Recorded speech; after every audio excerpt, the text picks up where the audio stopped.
Another trip to South Bend and another need for some more Trojan Family Therapy. It's been a rough time, USC getting down there. We talked about it all week, that it's a tough place to play, and we found out.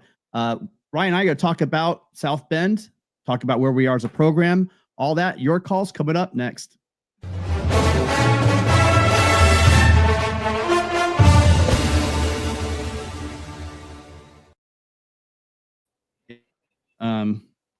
Just another tough one. I think I'm going to self-sanction myself that I'm not allowed to go to South Bend anymore.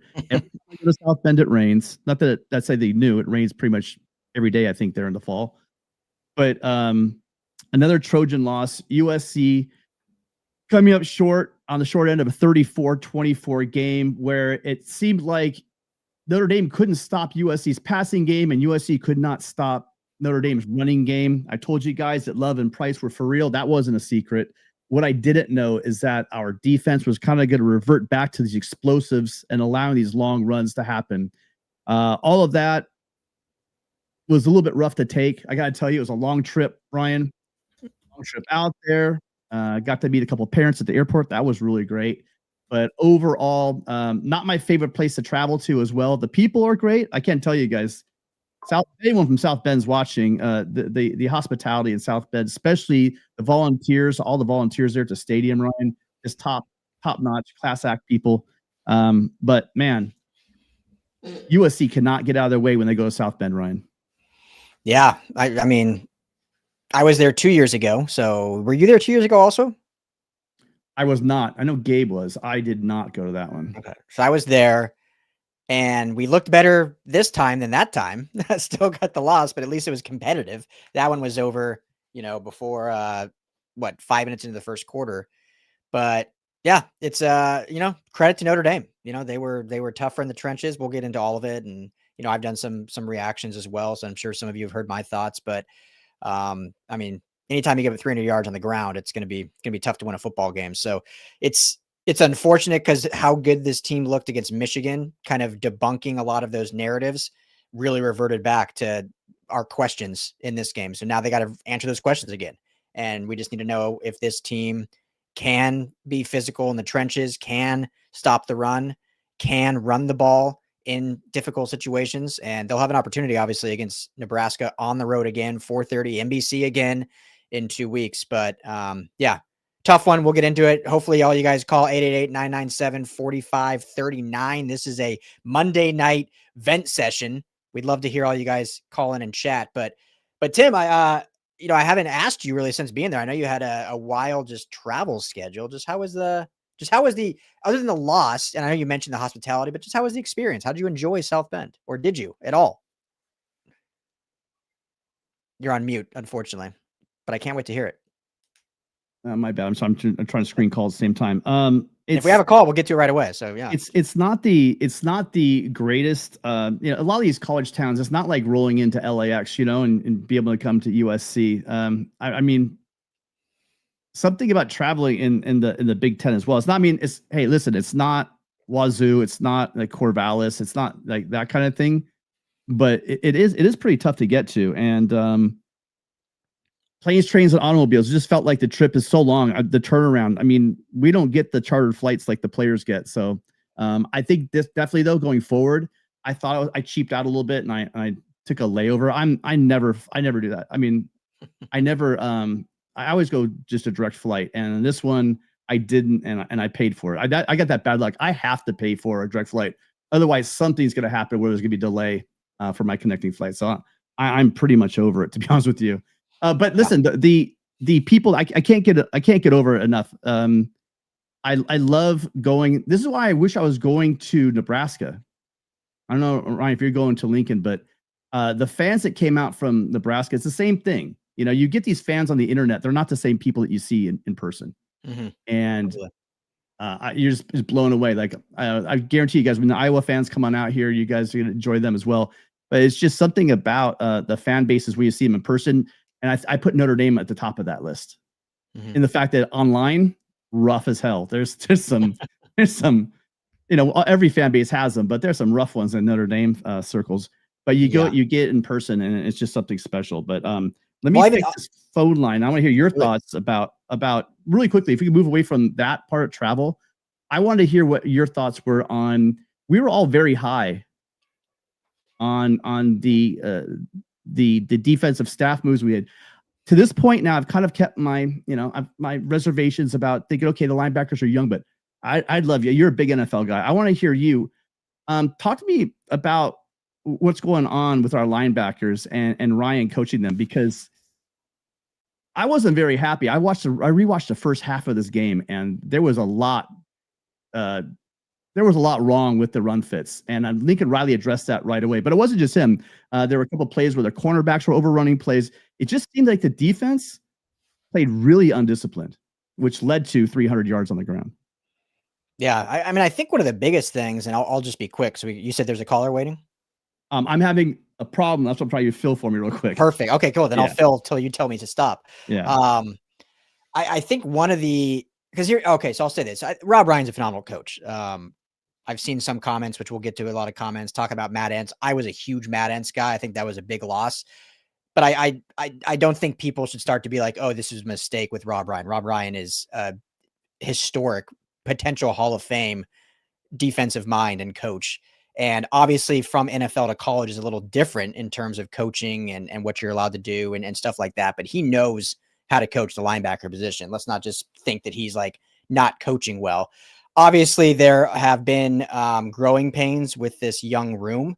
I've talked about this before, but last year there was not a lot of love for the linebackers when you look at Mascarenas Arnold and Mason Cobb, but those guys each started 4 years. I mean, they had so many reps that there was a talent ceiling and there was going to be a drop off in terms of what they were able to accomplish from a talent perspective, but just an experience in being gap sound and stuff like that. They are miles ahead of where even Desmond Stevens and obviously Jaden Walker, who's just starting to get his first play. So, we'll see. I'm not ready now to be like, oh, Rob Ryan was a mistake. Like, I just think everyone needs to pump the brakes on that. This dude is a phenomenal football coach and was a home run hire. It's just, we're not seeing all the fruits of that yet. Let's talk at the end of the season and we can address that. But in terms of this game, and Tim, I'm sure you saw this too, but what was flabbergasting to me is that Danton Lynn schematically still ran so much nickel. Like, knowing this Notre Dame team was going to run the football, CJ Carr was no threat, especially with the rain. And they ran a lot of nickel, where the week before, running that 4-3 base with three backers worked so well. And so that was the surprising thing to me, is like with the personnel packages, having smaller, less guys in the box, spreading guys out more, and credit to Notre Dame in their offense, because they kind of schematically were forcing USC to spread out, knowing that they could just beat SC hat on a hat with their offensive line and with Love and Price. But I just think there was some schematics deficiencies there in terms of just stack the box. Like, I would have rather than CJ Carr beat us, right? Like, just stack the box and force them to run into stiffer competition there. Especially the way Carr was playing. I mean, Carr missed wide open receivers. He did look like a freshman at times. He looked rattled in the beginning. The pirouette throw, by the way, I rewatched it live. It looked like an amazing play, but I rewatched it again. I don't know how it looked like Jaden just spun around and threw that ball again, a la 2024, and came up with a nice one, pulled a rabbit out of his hat. But you know what? Almost looked identical to what Carr did, but Carr didn't get away with it. So, I mean, yeah, Carr looked rattled throughout the first half for sure. Was missing wide open passes, was not very accurate. So why not? Because Michigan got away with it. Michigan played man to man, a lot of that game. That's what they do, right? And maybe an adjustment moving other corner. I'm blanking on his name. Leonard Moore to cover in the slot, and that's a recipe that worked out for the boat. I got the phone working again. Caller, hi, you there? Yes, sir. You got him, Ryan? Yes, I do. All right. Hey, sorry about the wait. What's your name? Where are you calling from? What's up, man? Marcos Wilson calling from LA. What's going on, guys? Marcos, thank you for calling in. Thank you for waiting. Cheers, man. Thank you for having me. What's on your mind? Got a question for us, or you got just a general comment about the game? I know you guys, we're here for it. We're here for that therapy. If you're hurting, this is the place to be, because I've got all night. Ryan's got on a schedule, but We want to hear it. Sorry, go ahead. Nah, I'm not hurting, man. I'm not surprised, man. I think Riley kind of showed us who he was, the first 3 years that he's been here, but not really much different than what he produced in Oklahoma. I mean, he got blown out in all the playoff games he appeared in. Anytime he played against little teams with a pulse, this is what happened. But I think it's like our fans, they seem to be divided here, but it's like it's very apparent to me, like exactly what direction we're headed. I mean, I'm of the belief I'd rather fire him now and bring in somebody new, but I know a lot of people don't agree. I just think that the writing's on the wall. And like if you just look at how we performed defensively, if you remember when our defensive woes first began, it was back when we hired Lane Kiffin and we had sanctions, and he couldn't hit in practice, right? So he recruited a bunch of players, but he wasn't having physical practices to preserve bodies. And so that year, we had Monty Kiffin out there, Tampa 2, where we had a very soft defense. And you saw very similar production on the field this week that you did back then, even with Illinois. But we're getting gashed, all across the field. We're teams are picking up yards in the ground, bullying us all around. It's the same productivity, and it all comes down to a lack of physicality, preparation in the offseason. And I'll say this, and I won't be too long-winded, but Riley's not the type of coach that can produce that because he's never learned under a coach that can teach him how to prepare that way in the offseason. If you look at like the maturation of Kiffin and Sark, both of them had time to learn how to be good coaches under Saban. Lincoln Riley never had that. He doesn't understand. And even Saban himself said, you can't prepare a physical defense by practicing against finesse offenses in the offseason. And it just makes sense. We'll never get – it's just impossible. We'll never get there because he doesn't know how. It doesn't matter who we hire on the defensive staff. Think of the coach as the CEO. And if you have a great sales manager, a great sales team, but a CEO with a poor sales formula, the product's never going to be good and you're never going to hit your sales quotas. I know why you – let me get in real quick because I want to hear your thoughts back on this and Ryan as well. But so what was last week against Michigan? Because here's what I'm gonna say to you. I agree with you. This team is not, a Michigan 2023. It's not, right? That's not what this team is. But this isn't like a Mike Leach offense. Do you know what I mean? It's not like it's not like they run between the tackles, and they've run between the tackles efficiently. And everyone last week was saying, how lights out the team was, but it just seems like Jekyll and Hyde at home and on the road, you get a different product, Ryan. We'll come back to you, Marcos. Not at all. Ryan? Yeah, I mean, I think that's, and then, Marcos, go right next. But I think that's why fans are frustrated, and rightfully so, is the consistency. Because last week against Michigan, they dispelled all those narratives, ran the ball efficiently, even with losing both backs. The offensive line looked dominant. The defensive line looked dominant. They looked tough, physical, and then just a complete shell of that against Notre Dame on the road. So, it's I don't really have an answer. I think this is a bigger college football narrative, I guess. I personally don't think there's that many tough, good college football coaches out there right now. Kurt Cignetti obviously is one of them. Kirby Smart, I think, is one of them.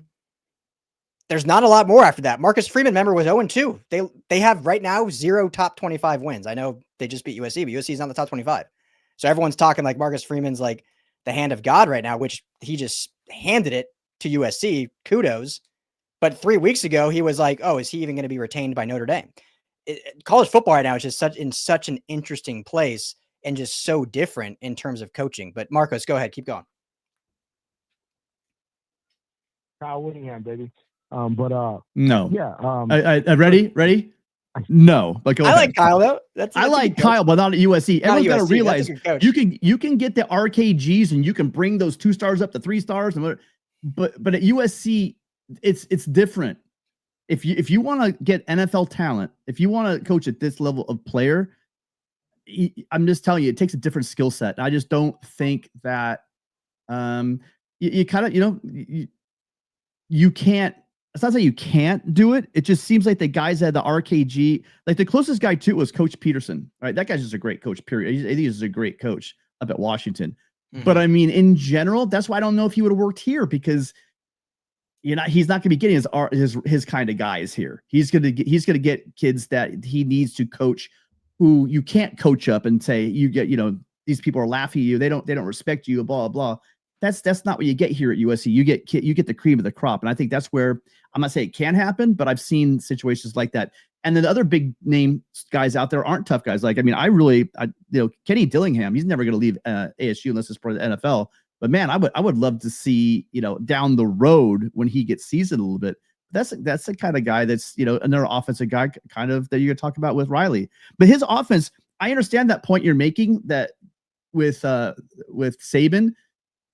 But there's a world of difference between, I believe, and so someone can show me differently, the Mike Leach offenses that I watched for years at Washington State. I'll admit I didn't watch a whole bunch. I watched some of it, right? Saw highlights and stuff like that at Texas Tech. But what I saw at Washington State looks nothing like what we look at the running backs they used to get at Washington State. You know what I mean? Guys were tiny. They don't run the same way. And then offensive linemen at Washington. That's why they had to run that type of, you had a screen game was like the extension of the run game because they couldn't run between the tackles. Look at USC's offensive line. I think everyone got excited and a bit over their skis when we watched how great the offensive line did without Elijah Page last week. I think the big shuffle, though, when we went up against a damn good coach defense with athletes out there and a guy like Moore who can and did pretty much negate what we were seeing from Micaiah Lemon in a way that nobody had done all year long. I think we saw some wrinkles in this, but I don't think so either one of you guys really quickly so we can wrap this up. Do you guys think that this is a soft offense, a finesse soft offense? Go ahead, Marcos. It's without a doubt a finesse offense. It's 100%. I mean, look, you can scheme. Riley's a scheme coach. He's not a coach of physicality. That's why I say Kyle Whittingham, because I think we always get caught up in this like, oh, is he an LA guy? That doesn't mean anything, man. It all comes down to dominating on the offensive line, the defensive line, and running the ball. And that's what Kyle Whittingham does. But yeah, Coach Riley is definitely a finesse guy. I mean, even his run schemes are finesse. I mean, he runs to, it's everything about the guys is honestly finesse. But anyway, to go back to the point, there's nothing. I just don't see any production on the field that shows me anything less. And what you guys saw happen on the field, by the way, that was happening against Georgia Southern and Missouri State as well. They just couldn't exploit it like those players. Yeah, that's what happens when it gets played with that kind of talent. I agree with you. And I don't think Michigan is that good. I mean, it's like everyone's still giving Michigan credit for the Harbaugh years. I don't think they're that team anymore. I mean, they're physical, don't get me wrong, but I mean, the win that we got this year is good, and I'm happy to have it, but they're not that team anymore. So I don't put as much stock into it as everyone else. I think anytime we're going to come up against a team that can run and pass, we're going to have a big problem because we know we have issues at cornerback, and we've had issues run defense-wise all year. It's been there. It's just, we finally found a team that can actually exploit it. So, but that's, again, that comes down to how you prepare in the offseason. If our team, what do they say? A good defense and a running game travels well, and we don't never do that. So clearly we have deficiencies. Yep. And that boils down to the head coach. Thank you guys so much for giving me the floor. You guys be well. Fight on. I know, Marcus. Great call, man. That's about as solid as you get. I appreciate you calling in. And then it's not to say that you're wrong. I'm just trying to push back, you guys. It's not that I disagree with a lot of what Marco said. That's not the whole point. I mean, that was solid. I'm not here pretending like that call was off. I agree with a lot of what Marcos just said, right? But I think it's a little, we should look at all of it. Like I got caught up by a media member who I really like a lot and really knows football. And he's like, when are you going to hold Riley's feet to the fire? And I started thinking, what the hell are you talking about? And I started thinking, yeah, I have been giving him a lot of passes a lot of time. I wouldn't say that I'm never negative about Riley. It's just, I think Riley as a play caller, I think that's where it stemmed from. Play calling, stuff like that. He called a bad game, but good coaches call bad games. The problem is why can't we win on the road? There's bigger issues than the play calling, right? Caller, give me 1 second. You know what I mean, Ryan? There's bigger issues than just the play calls themselves. There were questionable calls. We could talk about that. I would love someone calling about the plays because I've got a lot to talk about on that one. Hi, caller. What's your name? Where are you calling from? Hey, how you guys doing? This is Dale from the Bay. Dale, thanks for calling in. Appreciate you. Dale? This is Dale from the chat. how you Is this guys the same doing, Dale man? from the chat? Yeah, it is. I usually don't call in, but I'm It- feeling it, man. It's I one of think those that weeks, they're- Dale. See, love it. see, Lincoln, you got Dale off the sidelines and onto the field. That's how pissed Dale is. Go ahead, Dale.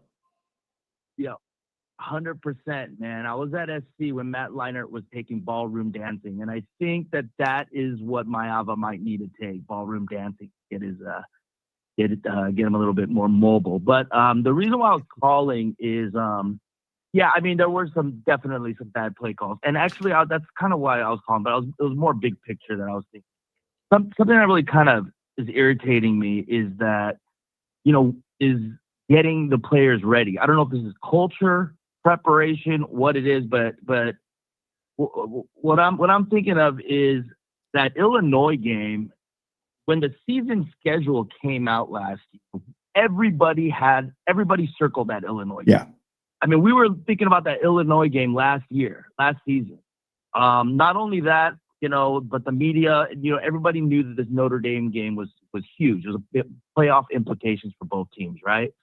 And to lay an egg on both of those games I thought was really just shows a lot about Riley as a head coach. I know Riley is a great quarterback coach, great play caller. We're not going to fire him. I'm not saying we're going to, to do that.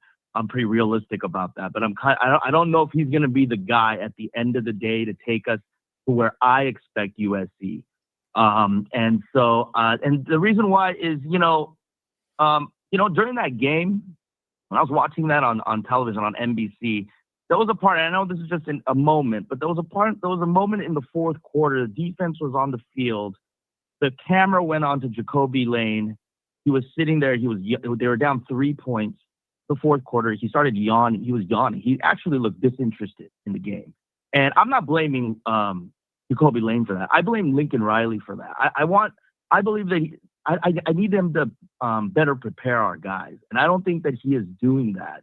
When I watched this Cignetti interview recently, right after he beat Oregon, and just the way that he was saying that his main focus was to make sure that his players believed and expected to win at Oregon. And that's the kind of thing that I want to see from Riley. And just the last little thing is that, Riley's been saying the whole offseason, the whole season, how tough we are now in the line of scrimmage, how much better we've gotten.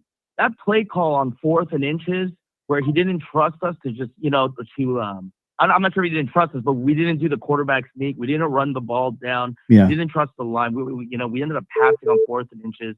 That said a lot to me that he doesn't believe, the actions speak louder than words, right? He didn't believe of what he's been saying. Kind of, what I've been thinking. Yeah. That fourth down play, I get it. That was the easy one, the sneak. The screen to McCree is the one that I'm curious what you guys both think.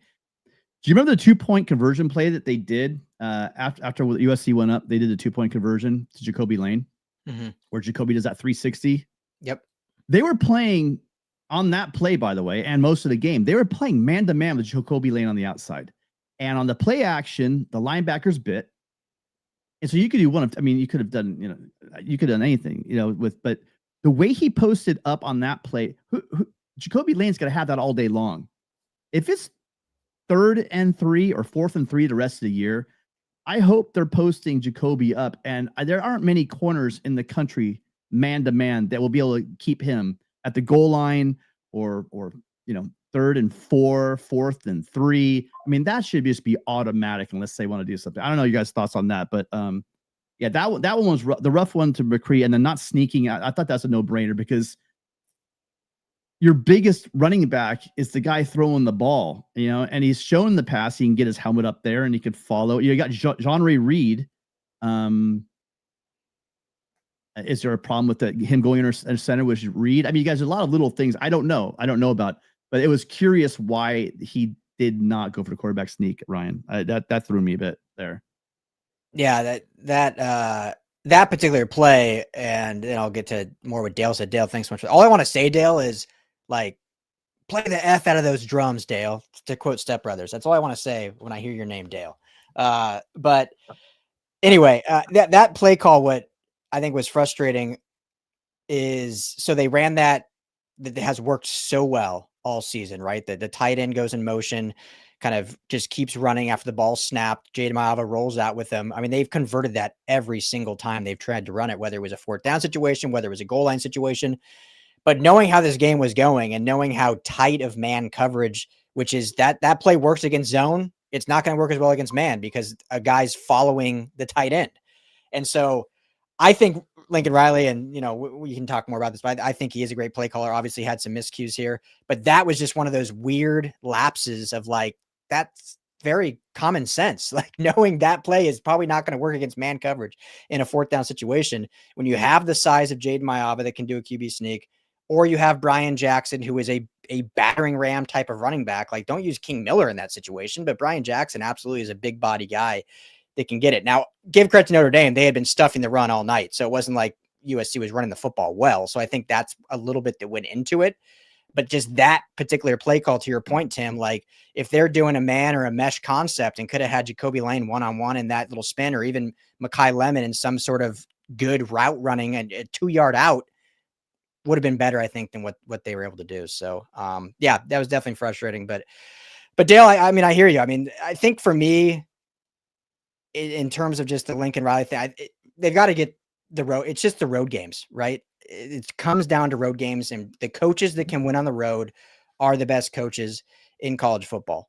And they haven't proven that. So I personally believe that they will prove more toughness throughout the season. We're 6 games in right now, 7 games in, 5-2. I personally believe we've seen an improvement. Now, obviously we saw a regression last week, and that's why everyone's so fired up, rightfully so. But I think we've seen some improvement. Now it's not to the standard that it needs to be. But Coach True's been there since summer. It's still very early with him being as a strength coordinator. And so we need to see throughout the rest of the season. If this team ends up, and we're getting way ahead of our skis, but this team then ends up 10-2, or 9-3, and they won at Nebraska and contended or won at Oregon, I think we can be like, you know what? I think we can do something with this. If this team ends up 7-5, then we're having a really interesting offseason. But I'll toss it back to you, Dale, if you had anything else. Yeah, no, I appreciate that, guys. I think the only other thing I was thinking of, I know this is, everyone's been talking about this part, but with and I know that Riley, addressed this in the post game conference, but that trick play, I think some people are like putting some of it on Lemon.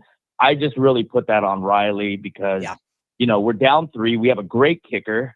We just had a freaking huge gain to Lemon. We're first down in Notre Dame territory, down 3. There was really no reason to do that trick play. I know that was an error, but another play another thing that he did as a head coach was I don't know what you guys thought about this, was before halftime.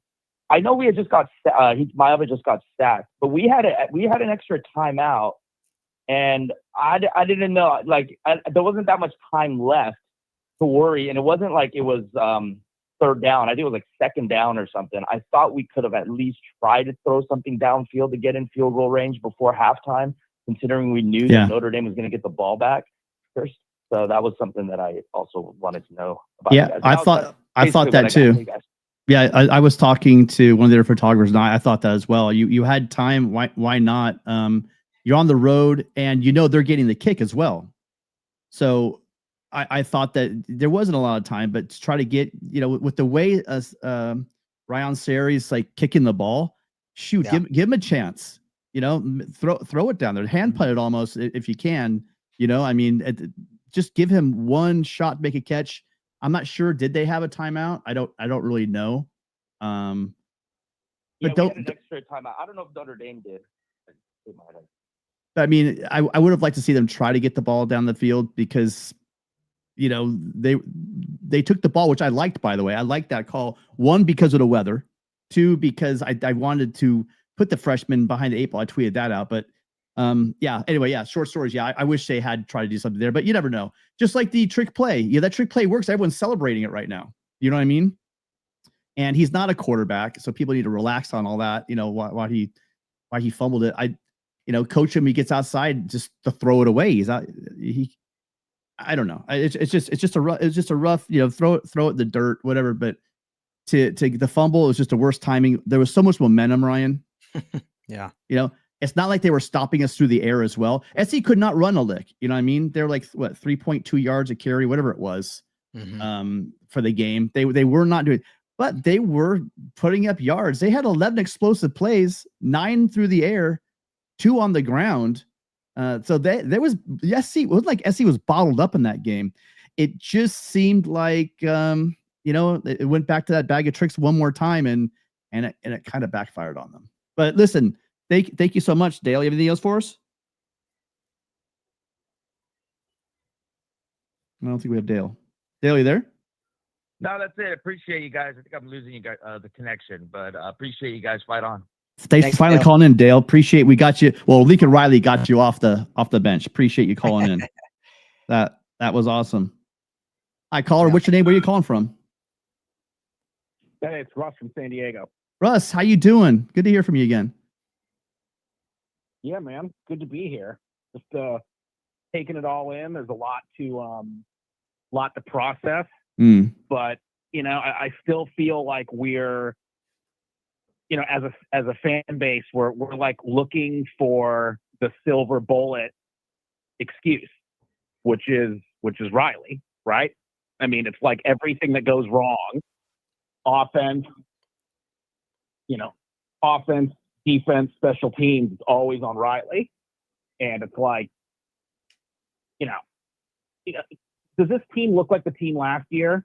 I mean, I think we can all agree that Riley is making a concerted effort to run the football a lot more and put an emphasis on having, the offense really run through our ability to run the football.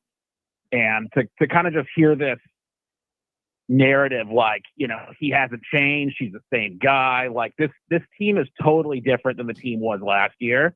And it sucks, that we go on the road. It's undeniable.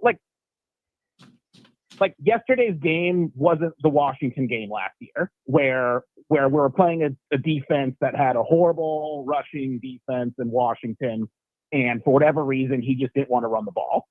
That wasn't yesterday's game. We were trying to run the ball without our first and second string running backs, by the way. And I like King Miller, but Waymon's on a different level. Waymon is a dude who, can slash and dash within a phone book, within a phone booth. And, he might have been able to turn some of those 2nd and 10s we were stuck in over and over again into 2nd and 7s. And maybe that would have, opened it up a bit. Or maybe one of those 4th downs. We saw him do it against Michigan, Dale. I'm sorry. We saw Russ do it against Michigan. Having Waymon there, that one against Michigan, that run, no one else in that running back room gets that first down except for Waymon Jordan. Just the way he moves laterally. The other 3 guys are more north and south, but with Waymon, he can bounce it out. He's got a lot of wiggle, so yeah, good point. Sorry. Yeah, no, absolutely. And it's our offensive line, we're still down 2 starters, 3, if you include Wingfield, who probably would have been eligible if he was playing for any other team in the country, as an aside. Yep. And, it's unfortunate. And it's I look at the narrative is annoying, and it's losing another close one is annoying. But, it was pouring rain and we still managed to throw. I mean, everyone's talking about how Mekhi Lemon got shut down. We threw for 330 passing yards. So to all the Notre Dame fans out there tipping, congratulations for giving up 330 passing yards. Is that their, I mean, they won, right? So that's no, I'm with you. They can, they're going to find everything. You know what I'm saying? Yeah. They're kind of making this about USC's defense. It ain't like Notre Dame was stopping us through the air, but here's the difference. I was on the field, trust me. And I'm I thought I was going to be drenched, but the first half, it just started raining a little tiny bit at the end of the half. And so I got in, got dry, wiped off my lens and stuff. But then it really started just eventually, as the second half progressed, it started raining and raining. So we'll tell both of you guys, it's kind of a rhetorical question. what kind of offense is going to excel in the second half when it really starts raining? Is it going to be the one that's relying on 300 yards through the air, or the ones just torching with explosive plays with 9, I believe it was 9, maybe 8 or 9 explosive run plays for Notre Dame? It's obviously going to be the running teams going to take the advantage of the second half, and that's kind of what we saw. Absolutely, man. And look, I know I call into these shows, and I always like try and I find myself being the guy who's like defending Riley, and it's like you're brave. Should have kicked that field goal that we missed early on. You should have done that. And for the record, Dale was talking about me. I was in the chat saying that like half of that should fall on Lemon, right? Like this is a guy we were talking about as a Heisman Trophy candidate if we won out. And Lemon's a grown ass man too, right? Like I'm sure he was in this idea where it's like, hey man, like just go out there and wing it. Like he was obviously coached. Like, look, if this ain't there, just run out of bounds or chuck it out of bounds. Now the play call was atrocious. I would characterize it as Riley himself would characterize it. Stupid. It was stupid. Not kicking that field goal early on. That was also stupid. This he called in certainly in pockets, not the whole game. But in certain situations, he called stupid plays. That doesn't mean that the rest of the team just like it's only his fault, right? And I just feel I'm going back to this argument I've gone back to before, which is like, everybody thought our offensive line was going to be a question mark coming into the season, and that was before Wingfield was ineligible, and that was before Elijah Page, a first or second round draft pick, was injured, and that was missing, our starting center. Now, Reed's played pretty good. I'm glad we spent money on him because I can only imagine how, if we had dealing with a backup center, not him. But, it's like everyone acknowledges the offensive line is going to be a problem, at least a question mark. It turns out being a question mark, and it's like we're not there in the rebuild yet. I got you. On Riley for taking a little longer to fire Grinch and getting this whole process going, but we're not built to win these type of games, unfortunately. And it wasn't for a lack of trying. Like Riley tried to run the ball, and he just kept getting stuffed. And Dale, it just happens sometimes. First off, Dale, I keep calling you Dale. My bad. Sorry, I'm stupid. I've done that twice around Russ. Sorry, Russ. I know it's you, Russ. You've called many times. Russ, you're a brave. First off, you're a brave man. I appreciate your moxie on this one. But there's a couple things. Us in the media, everyone in the media, I don't care who they are, what outlet, everybody has been feeling the hype train about this team and the talent and everything. And we all have. And I think a portion of this where people realize is if you go back to what everyone said at the beginning, all the predictions, if you look at Vegas and the predictions, you look at the teams that we said that probably going to lose. Gabe so far, unfortunately, is totally correct on what he said. This is pretty much what we expected to happen. I mean, I think that we played so well against Michigan, right, Ryan? We played so well against Michigan. By the way, thank you, Russ. Appreciate your call, man.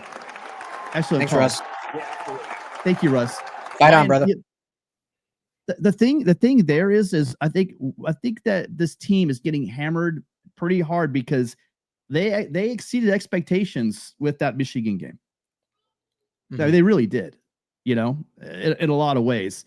I mean, I thought they were going to win that game. I didn't think they would win it physically dominate. Then all of a sudden, and it got me off the bench. I changed what I was thinking. I said, shoot, maybe we can go into South Bend and pull this one out with a tough running game.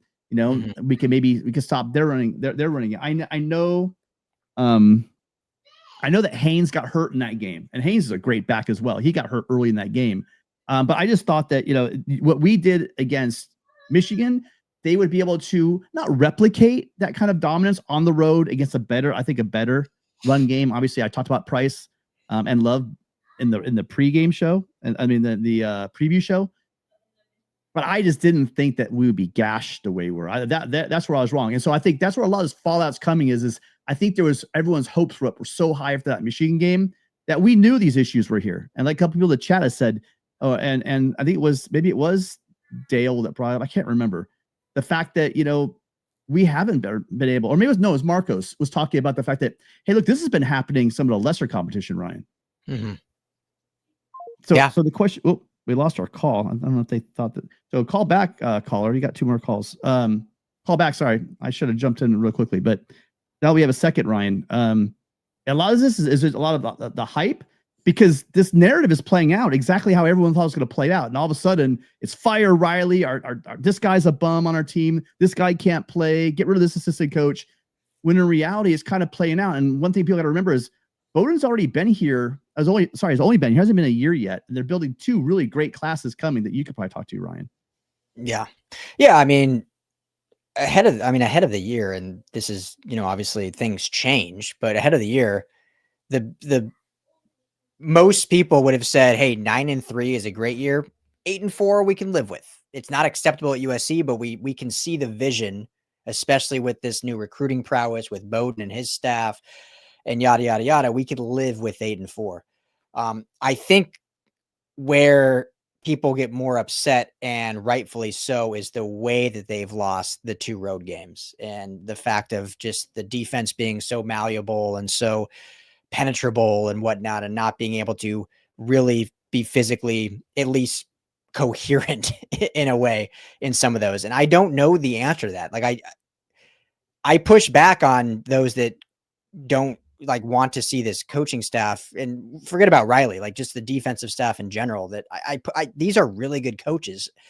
However, we haven't seen it on the road. Now, I've said many times, Tim, and maybe this is, I don't know if the people agree with me, but you look around college football and not many teams win on the road. Not many teams went on the, I mean, Ole Miss just went, Georgia lost. And I saw someone saying, what about the Georgia DC? They gave up 35 to Ole Miss and 41 to Tennessee. I mean, Georgia's given up points. The only defense right now among the blue blood top tier teams is Ohio State. Is still an elite defense. Give them credit. We'll see if when they start playing some better offenses, but not just many of college football teams, as my daughter sneaks in here, play good on the road. And that's not absolving Riley and the staff. That's not making an excuse. They have to overcome that. But what I've kind of said is if you can go, you win every game you win every home game, and you win every game you're favored in, you'll be a football team that's going to be in the college football conversation. Because if USC can get to the point, I mean, they were a 10.5 dog in this game. Let's not forget that. I'm not saying they shouldn't have still been in this game and blah, blah, blah, blah. But if they can start going to those games like Illinois, they were favored at Illinois. That's a game they should have won. So that was the game where it's okay, what's going on here? If they can win every game they're favored in, and that might still mean they lose 1 or 2 on the road, then I think we have an okay chance of this team and Lincoln Riley leading the helm and this defensive staff. But I think it's just the way, and I got long-winded there, Tim, so I apologize, but I think it's just the way they lost the game. If they would have lost to Notre Dame, even the same score, 34-24, but they were able to hold Price and Love to 100 yards each or so. I think you respect that because of how good those guys are on the road in the rain with that Notre Dame offensive line. And if they were just able to kind of contend in that, show some physicality, I think a lot more people would be all right, that sucks. We lost again by 10 on the road, but at least we were showing some of our grit and toughness there. But the fact that it was just 300 yards on the ground and just gash after gash after gash, that is where those questions arise. So I've kind of gone different ways with what I've just saying, but I think just win the games you're favored in and start showing some more toughness on the road, and this team will be fine. I still have full faith in this team. We have all year, Tim, to see the response. We said after the Illinois game, right? That's you and I and Madman. We kept saying how does this team respond? Bad loss. How do they respond? And they responded in spades against Michigan. Now, how do they respond at Nebraska? If they respond in a good way, get to 6-2, then we can start saying okay, let's just see how this team now can play consistently. And that's where the Illinois loss is the most painful. And you guys, this is part 1 of the Trojan Family Therapy. We will be continuing. And unfortunately, it looks like I'm having a phone issue. I don't know. I'm double checking right now, but give me 5 seconds. But I appreciate, we have 3 people waiting and someone called back actually. I appreciate you guys calling. Unfortunately, it says we still have a call on the line for 13 minutes, and It's not dropping the last person's phone call. So I think that's clearly on my end. But here, I dropped the StreamYard link in case anyone wants to join that way instead. All right, so if you two guys, if you want to join the StreamYard link's in there right now. But yeah, it looks like there's something going on with my actual physical phone. So I do apologize for that. Because the queue's there. I mean, it says there's we missed 3 calls and it says there's 4 people waiting. And if any of you guys want to join really quick for Ryan has to get out of here, I would do it really quick on the. There we go. So we do have someone. LV live right there. Always can count on LV. LV, you there? Can you hear me, boys? We got you. Thanks for calling in. Were you on the line? Yeah, I wasn't on the line, but it's cool, man. Listen, this is how we got to do it. This is how we got to do it, Ryan. We got to kind of like go, in and out like this. You know what I'm saying? It happens like this. This is going on the fly. That's right. We're I don't mean this in a disrespectful way, but hey, we're showing Dan and Lynn how to adapt on the fly, right? In the second half. Here we go. Oh, Ryan, that's a silver bullet right there. Well played, sir. Well played. I think it's really this simple, guys. First of all, let me say this first. The whole Riley slander, guys got to stop it, man. Listen, he's won a lot of games. He came from here. You know what he did at Oklahoma. He beat LSU last year. He beat, of course, Texas A&M. Listen, the guy's a great coach, man. He's not a bum. He's not a scrub. But the issue is this, and I think you nailed it, Ryan. He's got to win on the road, man. That's the biggest thing. When you become an elite guy, the Kirby Smarts of the world, Nick Saban's, of course, even Kalen DeBoer, right? He went into Georgia and won with Alabama. No matter how tough it was, you win the game. That's all they care about. Georgia, you talked about how they Tennessee hung 41 on Georgia, but Georgia won the game. You know what I'm saying? So that's the thing. Yeah. Like, it doesn't matter. Like, it's supposed to be hard on the road. It's supposed to be tough. It's supposed to be rainy. It's supposed to be nasty out. It's not supposed to favor you. It's supposed to be tough when you're going against these road environments. And that's how you kind of get your clout as a coach, because you show and prove that I can bring my team in a hostile environment and win big games.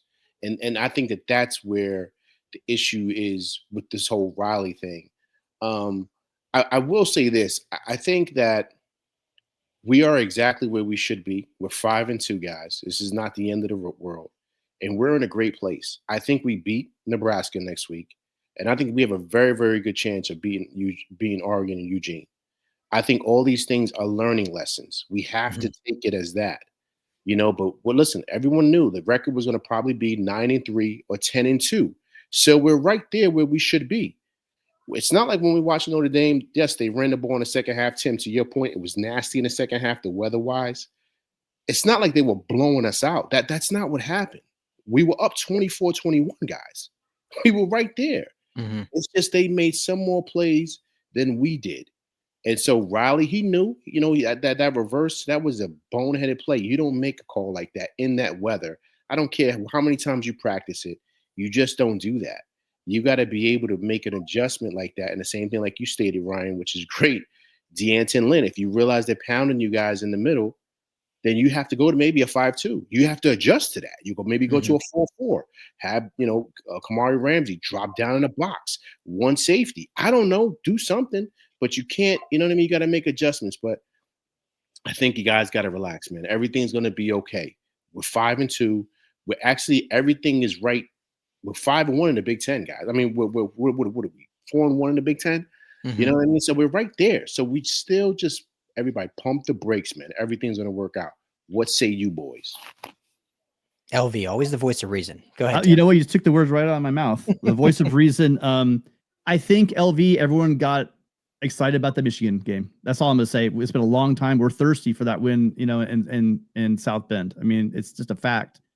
And the way it played out with the explosives on the ground, it was pretty frustrating to watch. I understand fan reaction, but there's a lot that went into it. I mean, there are some issues. There are some issues at the second and third level. I mean, I saw cornerback and a linebacker run themselves completely out of a touchdown play. So Tim, here's my question. I'm throwing this out there to you, Tim, because you were there.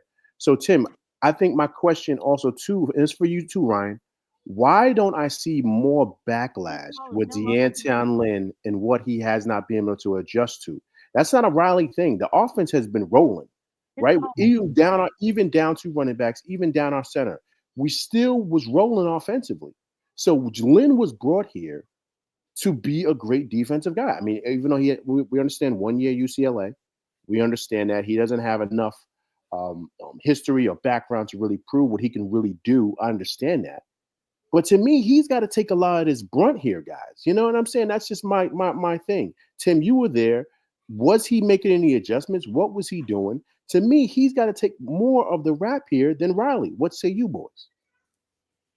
Yeah, go ahead, Tim. I mean, there were adjustments. Were they successful adjustments? That's what you have to ask yourself. Kind of. I know it's a cheese answer. You know, after the Illinois game, I said almost the same thing. Obviously, there were adjustments. I've seen people saying there were no adjustments. I feel their pain. I get they're saying, but there's no way a defensive coordinator like De'Anton Lynn made no adjustments. Were they effective? It did seem like the explosive. I'll take a peek right now when I pass over to Ryan. It did seem like the explosive runs did settle down. Like their two longest runs happened. First quarter and the first quarter, a 63-yard run in the first quarter, and another 60. Price had a 32-yard run. After that, you had second quarter 27-yard run. After that, you didn't have a play longer than, but there weren't those explosives that we were saying. They're still technically explosives because 11, 12, 14, that kind of run, but they weren't just gashing for 60, 30 yards at a time. They just had no answer though. It just seems they're getting beat up front. And when they weren't beat up front, I mean, I'm walking back. My moment now, I said I was bragging about we finally fixed the defensive interior. I think in this game, we were showed up there. It wasn't like they were horrible. I think some of the bigger issues were with the linebackers, and on two plays, I can only stomach the first half. I haven't done a rewatch of the second half yet, but in that first half, I saw two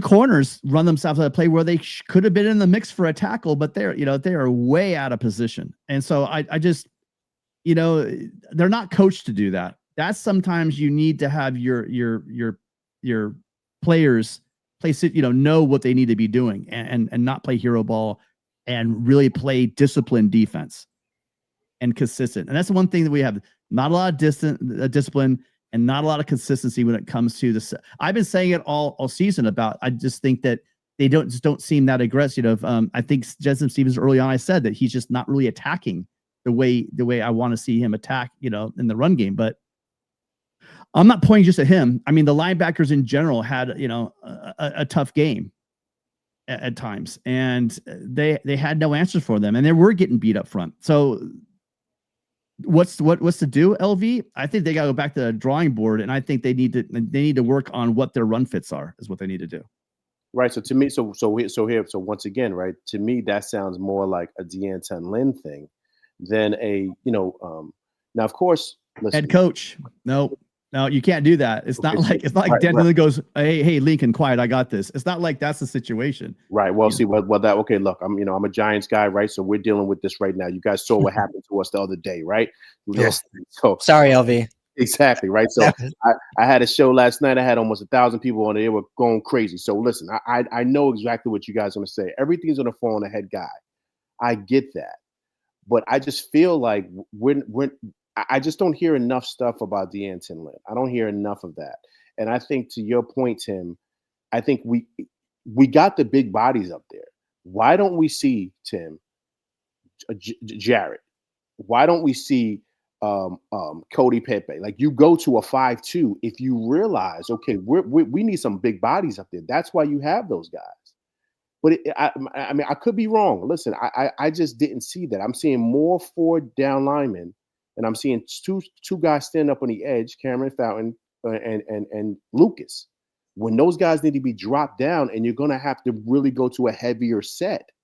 And I don't know if maybe he does that, or if he feels, I don't know. You guys would know better than me, because you guys are at practice and you guys are at the games. So we're that's not at practice. We get to see, individual stuff. We saw one practice where we got to see, right? Like teams. Well, yeah, Stuff. once the season starts, it's just the We didn't even see the coaching spring interviews, which game. I'm at. We've pretty much seen what you But- guys have seen. Anyone in the media, unless they got some secret back door, have not seen a lot after. And once the season started, yeah, like Ryan said, that's none of it. But LV, I agree with you. Because the way that Riley built this staff was like, okay, they spent Dan Lynn's what we don't know for sure because it's private, but essentially the second highest paid D coordinator in college football. Now the highest paid over at Penn State obviously is not doing a very good job as well. So the players matter. And I think this is so schematically, I think there was issues in this game. I brought that up earlier, LV. You hit the nail on the head. I think what we all, and this is no disrespect. I mean, these players are playing their butts off. They're developing, they're trying, but I think we all maybe overvalued the defensive line depth heading into this year. The fact that outside of Devin Tompkins, the two best D tackles right now have been two freshmen in Floyd Boucard, who was hurt, a 3-star, but he's like blown people away with his early development, and obviously Jakeem Stewart. And I think Jadaea Becerra obviously has done some really good things. But Keyshawn Silver hasn't quite been that guy we expected when he transferred. John Jarrett, you brought him up, LV. He was questionable. He didn't play a single snap. So obviously he was banged up and injured, which is why he didn't play in this one. And then Kobe Pepe hasn't been able to really be on the field either. So I just think kind of we thought like, all right, we have the defensive line to contend in the Big Ten.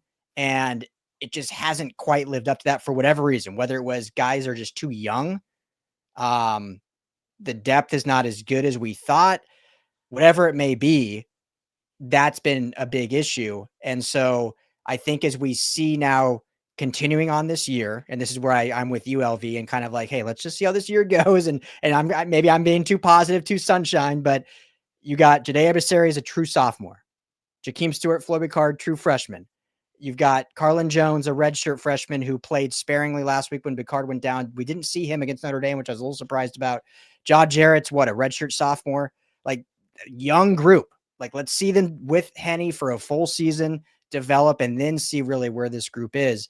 I think that's a little bit bigger, right? I think we just overvalued where the D-line we thought it would be, and it's just not quite there yet, unfortunately. And so schematically, maybe they've done things that I don't agree with necessarily, especially in pulling, like you said, LV, doing a 5-2 or at least doing a 4-3. They ran too much nickel, I thought, but maybe there was some personnel issues that we don't know being on screen or wherever. We're not in the meeting rooms, that maybe we just don't know stuff going on. So maybe I'm being too positive. No. I think, Ryan, listen, you're nailing it, man. You're nailing it because number one, I didn't know John Jarrett wasn't out. So if he's out, that's major. I mean, that he was a big time guy coming in. So now, Tim, Ryan, we got two of our top tier D linemen out of the game. Floyd Boucard, who was causing ruckus in Michigan, and John Jarrett was doing the same thing at Michigan. So now, you take those two guys out, who are you rotating in? Guys do get tired, right? So, I mean, guys, listen, once again, right, there are many layers to this. So that's why I started off by saying we got to kind of pump the brakes on, destroying Riley and the season's over and all these other things, because that's a major part, Ryan. I didn't know that John Jarrett wasn't there. And then Floyd Boucard, you take him out. Then we got our two running backs out. So this is a different game, guys. When you take those guys out and they aren't in. Sorry, LV, 4 key players. Hang on. Well, okay, you guys, hold on a minute though. John Jarrett has not been an impact player. He's had some plays, but he has not been an impact player this year. He's young. He is a young guy. If you listen to Gabe, Keyshawn Silver, he gave us the warning. I was the one saying, "Oh, here we go." And SEC guy, we're good to go interior. He looks the part, this and that. And Gabe kept reminding people, "Hey, look, it wasn't like he was killing it at Kentucky." And I'm not saying he's not a good player. I'm not saying, what I'm saying is it's not like either one of those were dominant. Was a dominant player. It was Silver, sorry, but they were relying on Silver. And then Boucard, everyone's been. I mean, I think he's amazing, and he's a young true freshman. But if we're worried about a young freshman, they were missing a bunch of guys as well.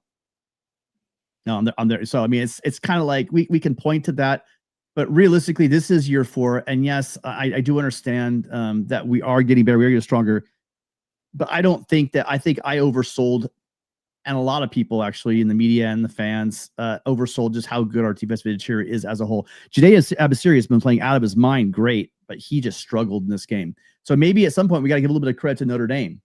No, I think no, Tim. I think you're absolutely right. I mean, look, guys. Let's be honest. You are right about that, Tim. But I think a big part of that is what we saw last week against Michigan. That was huge. What we saw them do to Michigan, we said, okay, there's a possibility. Defense travels on the road. We can do this in Notre Dame. But Tim, man, listen, bodies are bodies. I understand you're saying John Jarrett hasn't been killing it, but you still need that guy. You still need that big size to come in that middle there. And then you take out a Floyd Boucard. That changes everything, Tim. It truly does, as far as what Dan Linton wants to do and a lot of different things, as well as, Riley. But listen, boys, look, as always, you guys rock the house. I'm sitting here watching the Texans. Kalen Bullock fight on. He just had a pick. So congrats to him, right? Yes, So killing it. listen, guys. You guys are doing your thing, Tim. You know you're my guy, right? So keep it going. I'm going to try to get you a raincoat, Tim, next time it gets crazy out there, so you stay dry. Listen, guys, keep it going. Fight on. I'll speak to you guys soon. Take care, guys. Thanks, Fight on, LV. LV. You're the man. Yep, great call. We have a very patient caller who's been sitting here waiting, and I wholeheartedly agree. But I got to tell you, caller, LV is like one of my favorite. He's been with me since almost the very beginning, and just a huge supporter. So I do apologize. There's two people holding right now, and I do appreciate both of you guys. So we're gonna skip my commentary, go right to you. Hi, caller. What's your name? Where are you calling from? How you doing? It's Mitch from New Jersey. Hey, Mitch. Thank you. Appreciate you waiting. I was ahead of you guys. No problem. He was great. Oh, we got New Jersey and New York checking in. That's I Yeah, love late that. nights. Thank you. Love it. I don't know. I guess I got a little elbow room in New Jersey, at least for the last 30 years. My train of thought. It seems like Notre Dame still kept us in it, and we're like, it was like, no thanks, we're good. And we could have won this game too, just like with Illinois. But I wonder what anything before I get to brain push the offense. Fountain to his last name Crawford now, Cam Crawford. How do you think his playing has been this year? Because I don't see me like number one, Crawford. What do you think about him as a player going down the road next year in the NFL? Well, we have size at defense line. I just don't understand how we got pushed around by them. One thing we should be bringing to, because Notre Dame should be in the Big Ten. I just noticed, why do we go away from the tight ends? Our first opening drive, we were throwing to Lyons. I like him a lot, and McRae. This is great. Then we were good at box, but we couldn't get the run game going. Trying to be too cute. It's pretty frustrating. I'm glad we got getting a bye here. Thanks. I'm not giving you guys a chance to talk. I'm sorry. No, don't listen. You wait. Listen, you waited like you did. You talk as much as you want. That's number one. Number two, great points. Ryan, what are your thoughts? Thanks a lot. Thanks, brother. Appreciate you. Thank you, Mitch. Yeah. Cam Crawford, again, young guy, true sophomore. I think he did some good things. He had the sack, right? Got a sack in this game. I played, what did he play? A total of 48 snaps out there on the edge. The question with these edge guys and what we'll see with the development in Sean Nua continuing is containment, right? Like, I think these guys are really good at getting after the quarterback, but in this game, there was a lot of lost containment and the edge was not held. I mean, we saw in that one touchdown where, I think it was Love probably just bounced it to the outside. The tight end cracked down on the edge and it was just wide open on the outside. It was remnants of like the Grinch days. And that wasn't necessarily scheme. That was just getting beat on the edge there and the tight end doing his job and then being able to break out and not having a linebacker in space. So Crawford, I think, is going to be really good. He's a special player. He's a good kid.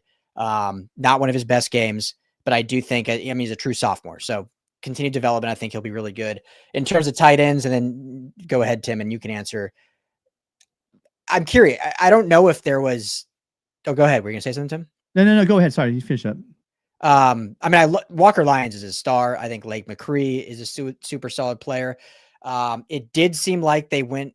I don't know if went away from them is the right word, but weren't utilized. Obviously, we talked earlier in the show about the 4th down attempt, and that was going to be a tight end play to Lake McCree. I think they're still utilizing the offense way more than we've seen in recent years. In this game, things maybe changed once they got down. And so you're going more, and they were really trying to get Mekhi Lemon more involved. So I think that was really kind of intentional there at some point. But I do think throughout the game, and correct me if I'm wrong, Tim, but the tight ends were pretty involved throughout the game. Oh yeah, I mean that touchdown Lake McCree in the end zone, and then Walker Lyons just trucking guys.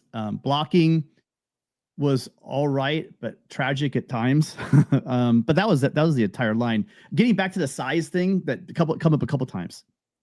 Being really big doesn't equate to always being like super successful. You got to look at, it's unequal strength, unequal leverage, right? Low man wins kind of thing. It doesn't, your hand placement or violence, hand violence, just there's so much goes into the trenches where technique, you could be a really big dude, but if you got like an Aaron Donald as an example, smaller guy, great technique, strength beyond belief, right?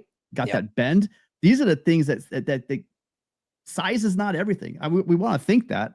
We want to think because you got a big dude that he's going to be successful, but on both sides of the line, so much goes into it, and the Cam Crawford thing that you're talking about, he's elite. He's a stud. You're talking a guy's been playing for a year and a half of college football. He's going to be amazing. That's one guy on this roster that I'm not worried about. Talk about your guy that's going to be in the NFL. That's the guy. That guy will be in the NFL. And there are multiple guys on this team that'll be in the NFL.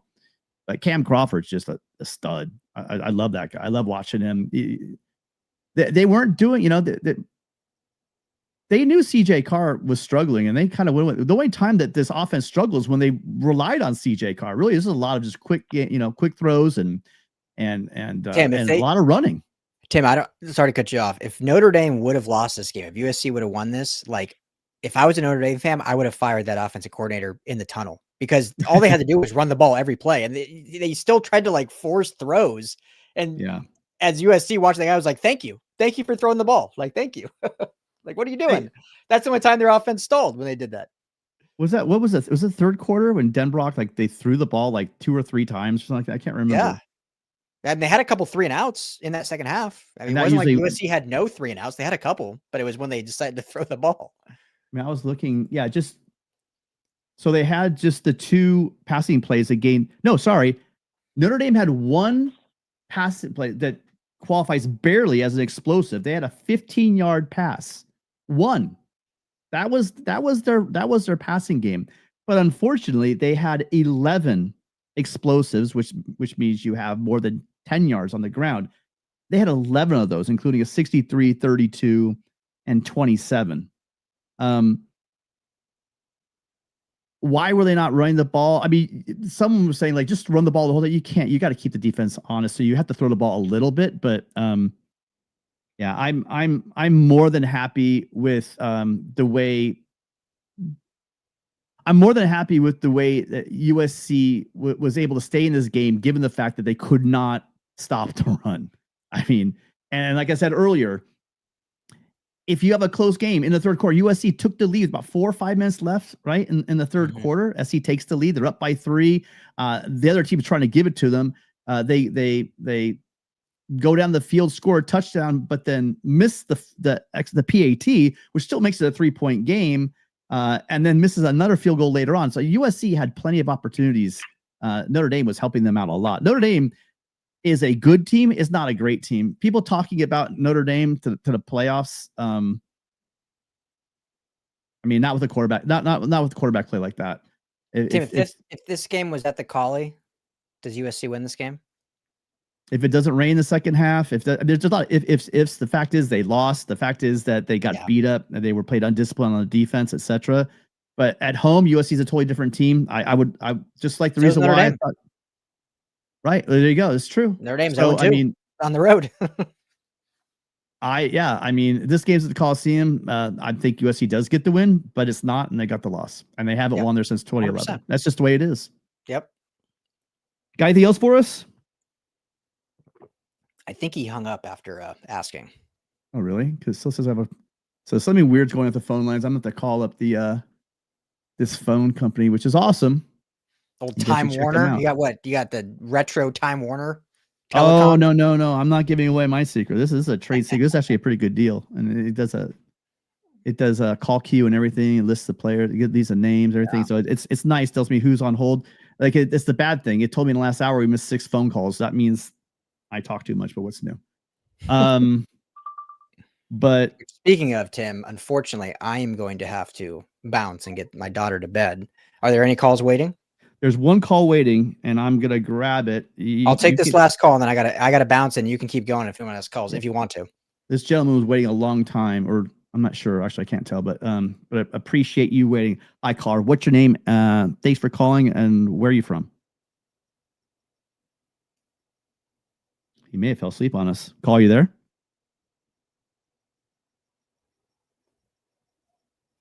Caller, can you hear us? Going once, going twice, 3 times. Yeah, I think we lost the call. Oh yeah, I got you. You there? I can hear you. He's listening. Caller, can you turn off your TV? Hello. Yeah, hi. Turn your TV off, sir. Or turn it down. Hear you? He's listening. Caller, can you turn off your TV?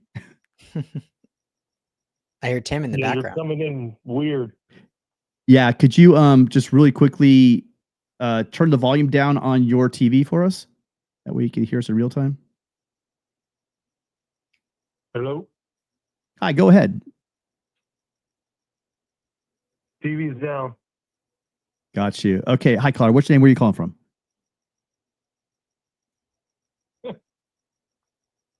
Coming through. We got you loud and clear. Call, you there? Hello. All right, I'm gonna give you a second because this guy was waiting a while. One more chance. Call, you there? All right, we lost him. Well, can't say we didn't try, but really appreciate great calls tonight, you guys. As always, I mean, the quality of phone calls we get never lets us down. Marco's got us started off. Oh wait, hold on. He's trying to call back. Let's see if this works. Hi, caller. You there, caller? All right. I'm here. I don't know what happened, but that was. We got some you. Aliens must have taken over that phone line. Hey, Tim, Brian, thank you for taking the call, especially going through that one. No, thank you for calling back. I appreciate it. So I see a lot of things, but I want to keep it simple.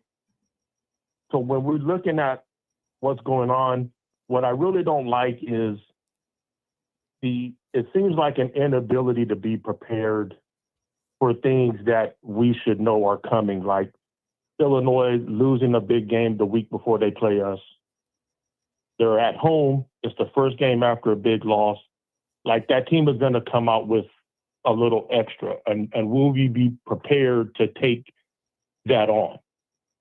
Notre Dame got 2 losses at home, fighting for their lives. Tough place to play. It's a rivalry. Hey, are we going to come with it? First series, when it's all scripted, it looks great. But as soon as we had to go off the cuff and now we got to start doing what we need to do per the situation, we start getting into things where Riley's calling a bad play, did the same thing in the Illinois game. And I just feel like the guys on the team, like, it just seems like they don't know that other team is got a little extra juice in them to come out and play. Because then ultimately, once we get into the game, why we can't stop the run, I do think we have a linebacker problem. And I know Gentry is great. Not so great at stopping the run. 23 at stopping the run. He takes a bad false step, misreads. He gets washed into the line. And I think it makes our D-line look worse than they actually are, because there should be plays where that linebacker is filling that gap that running back is running through, and he's not there. And so that makes the D-line look bad, because obviously the guys at the second level, the next thing you know, they're running for 20, 30, 40 yards. And I do, even though Michigan didn't run for a lot, I do feel like I think their longest game may have been 13 against Michigan, Michigan's running back. But I still felt like, man, they're still getting us on the run, even though we did ultimately hold them, and it wasn't a bad total number, I do feel like there were some plays there where it's kind of like, man, like, can we tackle them for 5 or 6? You know, if we can keep the running backs from getting 20, 30, I mean, you guys were right earlier when you said, why was Notre Dame even passing the ball? When you're running it for 20, 30 yards, just keep running it. But I felt like Notre Dame tried to give the game to us. And ultimately, we just were like, nah, we don't want it. And I just feel like there's a preparation that comes from Riley. I don't know why his defenses just can't come to the game. We got a totally different coaching staff, and we still see some things. So maybe, you know, the growth is still there, and no, this isn't fire Riley. We got a number 1 recruiting class coming. There's no way in this world we're going to pump the brakes on firing the guy, pump the brakes on firing anybody on the defensive staff. But I do wish we could just be better prepared when we go on the road and we enter these games. I wish we would be better prepared even when we play at home.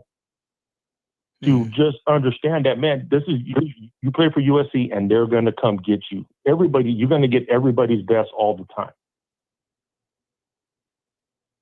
The Illinois players, didn't they rush the field, the fans? Yeah. Yeah, they rushed the field. Why? Because they're playing USC, even though they were ranked higher than us. Because when it comes down to it, USC is USC, and we're a blue blood program. And you're going to see everybody's best. And so now what I'm worried about is you got Nebraska coming, you got Oregon coming, and don't look now, but look at UCLA. You had me till UCLA. Figured out how to play football. I'm not taking that bait. I'm still not worried about UCLA. Hey, Northwestern and Iowa are both 5-2 also. USC at home against that. For those of us that lived through the 90s, shoot. Hey, how many times did we lose? I lived through all those 8 claps in basketball and football. And you go to basketball just like football. Oh, I remember that year in and year out. Believe me, I'm old enough to remember the 13 winless streak against Notre Dame, 11 losses in a row. Notre Dame. I remember all of that stuff. Notre Dame, yes. I'm not sold on UCLA yet. They're still the same team that they were, though. You got to remember, look at, and it's at home. Okay. If we play UCLA in the Midwest in the rain, then we'll have the conversation. But at home in the sunshine, I'm giving USC a 90% chance of winning that game. Clip that, Bruin fans. I know one fan that's probably doing it for sure right now. I am never going to wish a UCLA win over USC, but what I am saying is that's the kind of team that comes up, and you know what? For one game that they only got to play, they'll come for that game. Just like the 13-9 game. They weren't supposed to do that. I was there at the Rose Bowl when that happened. Granted, that was at their place, but, you know, it's a rivalry, whatever. Yeah. Intercity. I just wish Riley had whatever the secret sauce is that he's missing with preparation, with being consistent, with learning how to win ugly, right? Can we win games that we really don't play our best, but we still believe that we can win and we grind and we get to that win? Are we better than last year? Yeah, we're better than last year, but man, do a lot of those things that plagued us last year, they still exist. So I said it a couple times. I said it a couple times, and I got duped by that Michigan dominant performance. USC dominated Michigan in the trenches. I got duped, and I said prior to that, I said the Notre Dame game, I'm going to pick that. I'm not picking SC until they show me they can win on the road, and Purdue doesn't count. I roll the tape. That's exactly what I said. But I got suckered in after that Michigan game. I got suckered in, flipped 100%. All reason in my head, and said, nope, we're going to go into South Bend. We're going to win this game. And so it's your fault, Tim. Your fault we lost. Yeah, well, it's unfortunate. I don't think that. Yeah, that's not true. I wish I could pick the games for real. I would double jinx us backwards, and we'd be okay. But USC just has to find out a way to win on the road. It's a road thing. I think everyone's thinking a lot really into this. And one more thing. Sorry, I had in my notes to talk about it. Yeah. we got all excited because look at how versatile this offensive line is. Mm-hmm. When we lose a tackle, we got to move shuffle the entire line around, which I mean is brutal. It's just brutal. And I think we got away with lesser competition.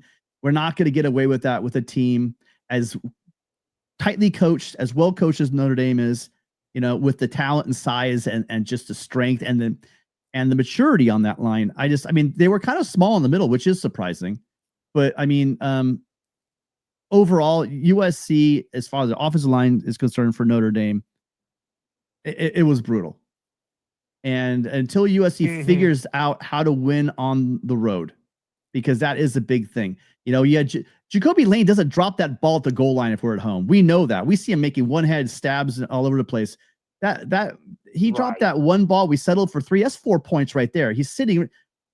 Jacoby makes that, even on the road, makes that catch 9 out of 10 times. How he dropped that ball, I've got no idea. Why he took his eyes off that, I have no idea. His hands are so big, I don't think he needed to look at the ball. This will just go into his hands. But there's a lot of weird stuff that happens on the. Give me a second, buddy. There's a lot of weird stuff that happens on the road.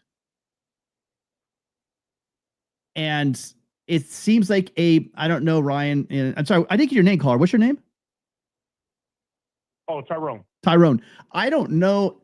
It looks like it's a concentration thing on the defense side of the ball because, yeah, USC was getting physically thrown around, but more of it was being disciplined and being in the right place, to me, on the defense. And seeing Jacoby Lane dropping a couple of passes. One of them was for a third down, matter of fact, and we ended up for a field goal there. Jacoby Lane is an amazing player. I'm never going to say it, but those were 2 really weird drops, you guys, that happened in that game that possibly cost USC about 8 points. Just saying. So it might be a concentration thing. That was another point I would. Well, it whatever it is, I believe it's some type of mental preparation type of thing. And so I'm not going to blame Jacoby Lane or any. No, it's not one player at all. I'm with you.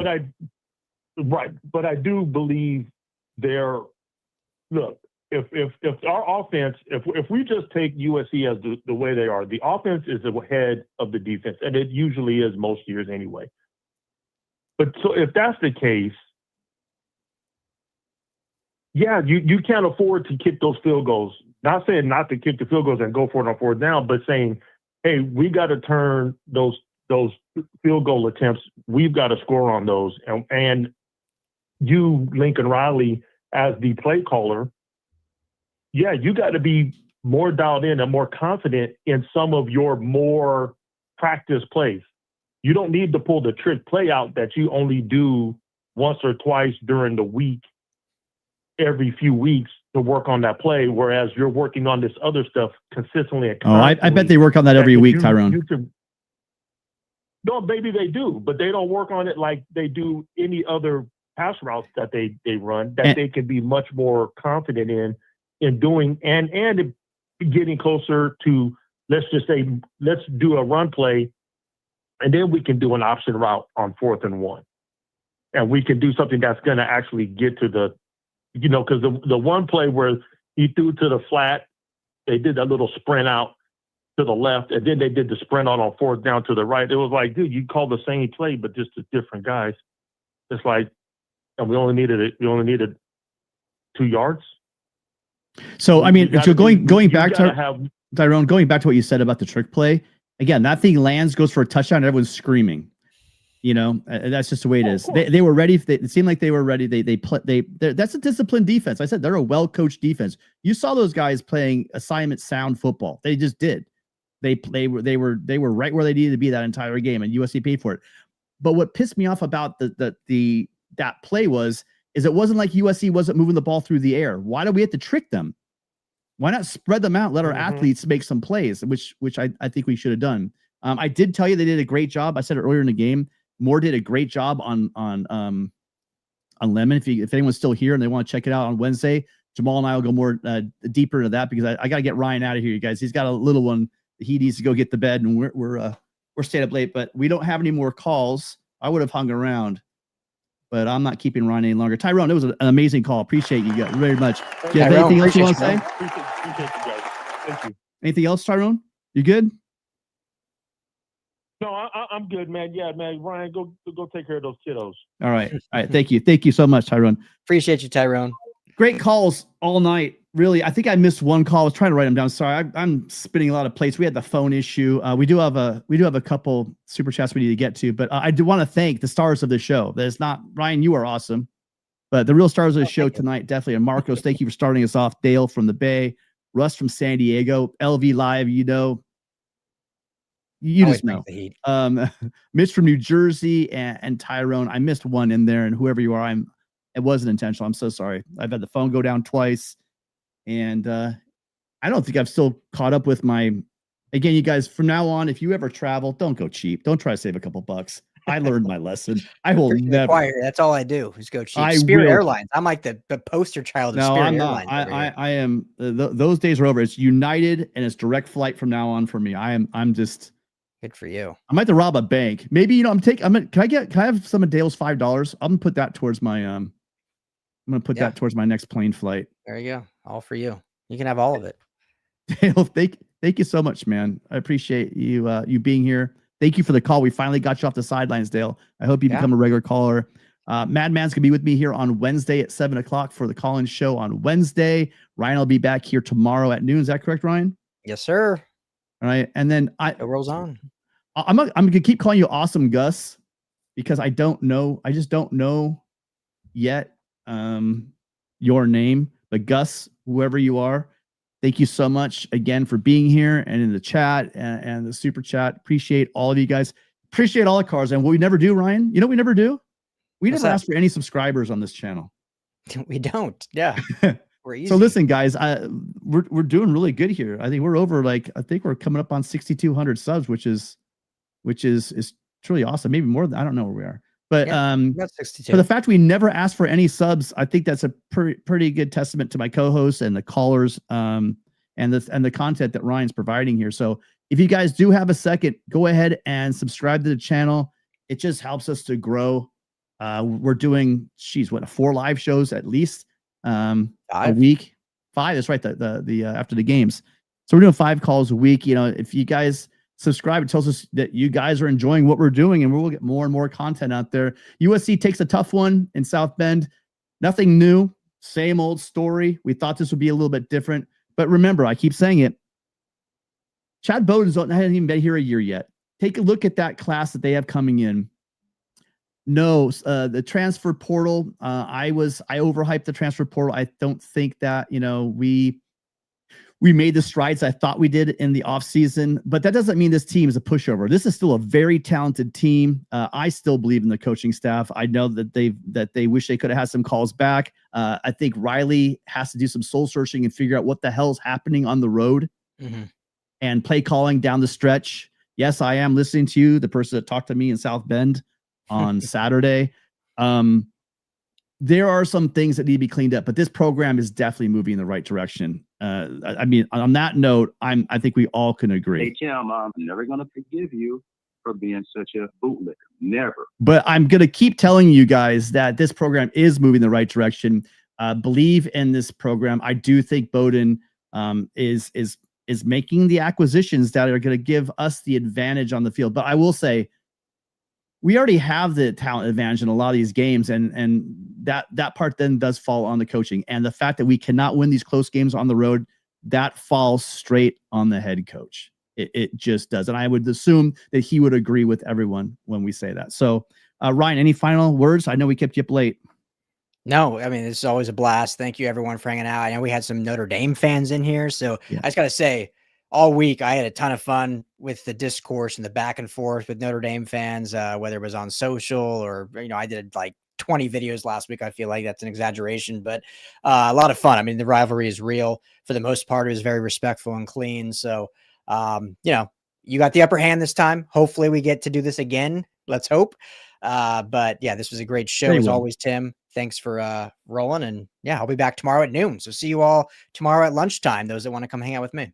And then Wednesday, just really quickly, a plug for the Wednesday show. We are going to take a look at the whole year. We're going to reevaluate the position groups. That's what I want to do because we're a little bit past the mid part of the season, but USC still has everything in their sights. No, they don't play Indiana. No, they don't play Ohio State. Maybe that's a good thing. But they do have a chance to still to get to the Big Ten championship game. That's still a possibility, a little luck. But they definitely have a strong chance if they can go to Autzen and to Lincoln and get those 2 road wins, because that's what we're looking at. We're kind of looking at those 2 road games. If they can get both of those, which is a big ask, USC is still a playoff team. And who knows? Get some guys back, get Elijah Page back, get these young guys a little more, young linebackers a little more play. We might be talking maybe making some noise in the playoffs. All right. So Ryan, thank you so much for being here. Thank you all for being here. Hit that like button on the way out, please. And we'll see all of you. Well, Ryan will see you tomorrow. We'll see all the rest of you guys on Wednesday.